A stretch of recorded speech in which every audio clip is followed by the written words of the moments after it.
Fala galera, o tema de hoje é a entrada triunfal, João 12, capítulo 12. No dia seguinte, a grande multidão que tinha vindo para a festa ouviu falar que Jesus estava chegando a Jerusalém. Pegaram ramos de palmeira e saíram ao seu encontro, gritando: Hosana, bendito que vem em nome do Senhor, bendito é o Rei de Israel. Jesus conseguiu um jumentinho e montou nele, como está escrito: não tenha medo, ó cidade de Sião, eis que o seu rei vem montado em um jumentinho. Eu tenho falado constantemente sobre uma coisa chamada ato profético. O ato profético é uma ação, um ato onde o profeta, e nesse caso específico o próprio Jesus, ele está mostrando alguma coisa através da ação e não das palavras. No ato profético, Jesus geralmente ele mostra toda a sua trajetória, como ele é, como ele agia e como ele age também hoje. Essa é uma passagem rica, cheia de informação, e eu quero compartilhar um pouco dela com vocês, tá bom? Primeira coisa que eu queria falar é que quando Maria e José, na época de Jesus, no seu nascimento, eles chegaram na cidade de Belém, e segundo a Escritura Sagrada, ele não encontra ali naquele lugar hospedagem. José representa Deus Pai e Maria está representando a igreja, ou seja, a igreja e o Pai não encontram hospedagem. Perceba, hospedagem, pessoas para que você hospede sua palavra. É isso. Então, não havendo pessoas que ele pudesse hospedar a palavra, como a própria Bíblia ela ensina, que no livro de Gênesis, quando depois do dilúvio, você percebe que Noé ele vai liberar a pomba. A pomba representa o Espírito Santo. E a Bíblia fala que ele libera a pomba por 3 vezes. A pomba sai a primeira vez, não encontra hospedagem, volta para ele.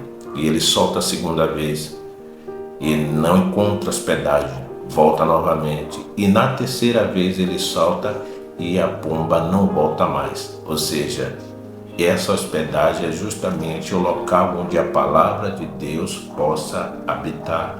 Ele não encontrando local para habitar, o que ele faz? A Bíblia diz no livro de Jó 42, capítulo 2, bem sei que tudo podes e nenhum dos seus propósitos pode ser frustrado. Por diversas vezes você vai ver Jesus ele contando uma história onde ele manda chamar pessoas que ele achava que era digno, e essas pessoas elas não queriam. O que ele fazia? Seguinte, ele mandava chamar agora coxo, aleijado, todo tipo de pessoas que fossem, entre aspas, desprezível, ou seja, você se acha muito importante, você não pode, não tem tempo, tranquilo? Vamos mandar para as pessoas, os cegos, os coxos, os aleijados, as prostitutas, todas as pessoas que aparentemente pareça insignificante. No livro de Efésios 5, capítulo 23, eu tenho falado isso constantemente. Cristo é o cabeça e a igreja representa o corpo de Cristo. Nesse caso, Cristo ali, quem está conduzindo, o jumentinho representa essa igreja, alguém simples, que às vezes as pessoas olham e elas desprezam, porque pela simplicidade. Quando Jesus ele nasceu, segundo a Escritura Sagrada, as pessoas foram e procuraram ali naquele local, no palácio, o rei. E faz todo sentido. É no palácio que os reis nascem. As pessoas tinham que realmente procurar no palácio, mas quando chega lá, descobre que ele não está lá. Por quê? O que eu falo direto para vocês, que no livro de Efésios 55, capítulo 8, Deus está dizendo: o meu pensamento não são pensamento de vocês, o meu caminho não são caminho de vocês. Assim como os céus são mais altos do que a terra, assim são os meus pensamentos e meus caminhos mais elevados do que o de vocês. Então, uma das formas de você entender a Escritura Sagrada é sempre que você for abrir, se lembre, esse livro foi escrito de Deus para mim e não de mim para Deus, ou de um homem para outro homem. Então a interpretação tem que vir do alto. Existem alguns livros que as pessoas chamam de livro de autoajuda. Eu te aconselho a não ler livros de autoajuda, mas livros que te dê ajuda do alto. E esse livro é um deles. Agora deixa eu voltar a explicar para você entender. Então essa igreja, o jumento, ele representa as pessoas simples, que às vezes essas pessoas, durante, a sua caminhada, são pessoas que são desprezadas. Por quê? Porque elas não apresentam as características que vocês querem, o que vocês cobram para profeta, para homens e mulheres de Deus.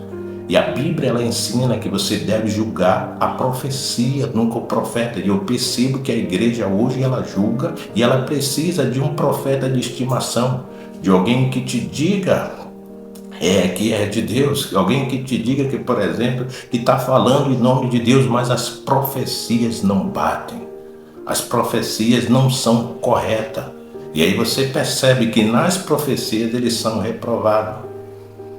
A Bíblia vai contar a história também de um outro jumentinho. E esse jumentinho, ele tem um profeta também. Só que é um falso profeta que está acima dele, chamado Balaão. E Balaão está conduzindo ele. E de repente, quando chega num certo lugar, ele percebe que tem um anjo com a espada de fogo. E o anjo aparece para o jumento. Só que o falso profeta não percebe, mas o jumentinho percebe. Por quê? Porque Cristo, ele ensina: as minhas ovelhas, ela ouve a minha voz, jamais seguirá mercenário. Aquele homem estava tentando conduzir o jumentinho, porque na verdade lá na frente ele ia receber um dinheiro para que profetizasse contra o povo de Deus. E o jumentinho para e ele bate no jumentinho. E o jumentinho diz: por que você está me batendo? Não está vendo que tem um anjo aí? Por quê? Porque ele não conseguia enxergar. E o jumentinho para, e agora Deus vai falar com o falso profeta. Jesus, ele representa nosso guia, nosso cabeça, como Efésios 5:23 fala. Cristo é o cabeça e a igreja é o corpo. É uma parceria. Você nunca vai fazer alguma coisa sem a presença de Cristo, ou Cristo nunca vai realizar nada sem que a igreja ela esteja envolvida. Para pensar. Todas as vezes que eu quero andar, minha mente manda uma mensagem para o meu corpo, por exemplo, para a perna, que ela vai andar, e quando chega lá, a mente vai dizer: agora, mão, é sua vez, pega esse objeto. E a mão vai pegar, ou seja, é uma parceria. Deus é o cabeça, nós somos o corpo. Para que a gente possa acabar com a fome na terra, a gente precisa da prato de comida, a gente precisa da cesta básica, a gente precisa fazer alguma coisa, se movimentar. E a igreja de Cristo, ela tem agido de forma simples, a verdadeira igreja de Cristo, de forma simples. Só que a gente está com a mania de ter nossos profetas de estimação, que são pessoas que se dizem falar em nome de Deus, mas não tem nenhuma intimidade com Deus. As características dele não mostram que eles são homens de Deus. E às vezes as pessoas não param para entender. Em toda a passagem da Bíblia, Deus ele está falando de forma clara: vocês erram, não conhecer a Escritura e meu poder, porque a Escritura Sagrada, elas falam de mim. É a Escritura que fala de Deus. Não é que fulano de tal disse que é, ou como, alguém disse: mas o cara falou no hebraico, o cara falou no grego. Acorda. Isso não significa coisa nenhuma. Pelos frutos conhecereis as árvores. Inclusive a Bíblia fala que no livro de Mateus, que muitos naquele dia virão e dirão: Senhor, Senhor, em seu nome nós profetizamos. E ele não vai dizer que não. Em seu nome nós curamos. Em seu nome nós falamos em outras línguas, expulsamos demônio. E ele vai dizer: apartai-vos de mim, maldito, que eu nunca te conheci. Porque ele avalia a intenção do seu coração. Ele sabe quem está profetizando, ou quem está fazendo de fato para ganhar recursos próprios. Duas coisas que você pode, se você colocar isso, você nunca vai se atrapalhar na sua caminhada com Cristo. A primeira, a Bíblia ensina que onde há o amor, não há lei. Guarda isso. Onde há o amor, não há lei. O que isso significa? Significa que o amor é muito maior do que a lei. E que se eu tenho o amor, eu não preciso me preocupar com a lei. Aí é complicado, alguém vai dizer, poxa, eu não entendi, vai entender agora.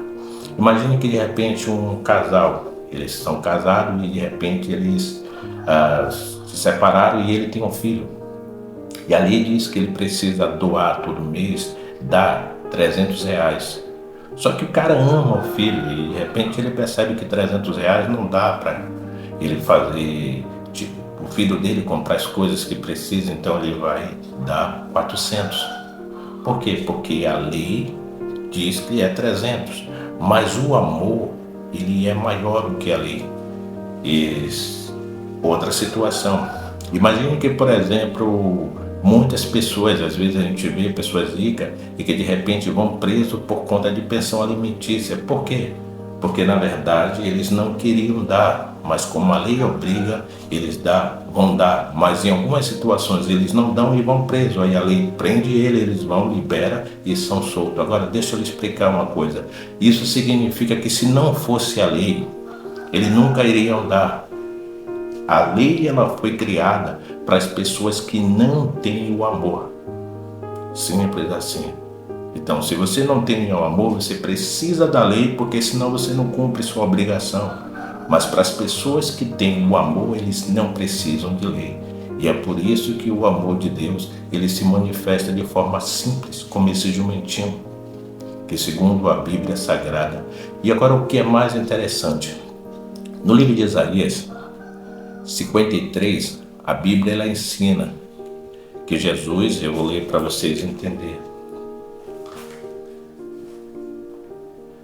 Quem creu em nossa mensagem e quem foi revelado o braço do Senhor, ele cresceu dele como broto, terro e como raiz saída de uma terra seca.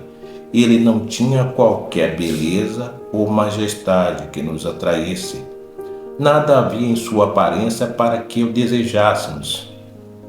Era desprezado e rejeitado pelos homens de dores, experimentado no sofrimento, como alguém de quem os homens escondem o rosto. Foi desprezado e nós não tínhamos em estima.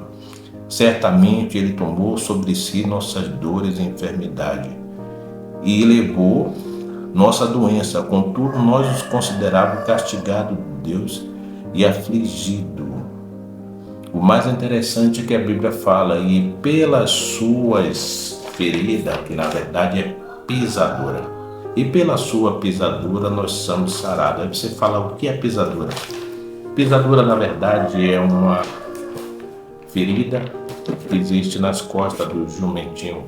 Você põe aqui no Nordeste, a gente fala uma coisa chamada cangalha, não sei como é em outros lugares, que é uma carga que é colocada nas costas do jumento e ele causa uma ferida. E essa ferida é chamada de pisadura. Então, Cristo, ele levou sobre ele uma carga que não era dele, era a nossa carga. E segundo a Bíblia, é por conta dessa carga que nós somos sarados. E aí Jesus, ele tomou a dele, a nossa, e ele deu a dele. Segundo ele, diz, aprendei de mim, eu sou humilde, manso de coração, e o meu fardo é leve e o meu jugo é suave. Beleza? Um abraço, fica com Deus.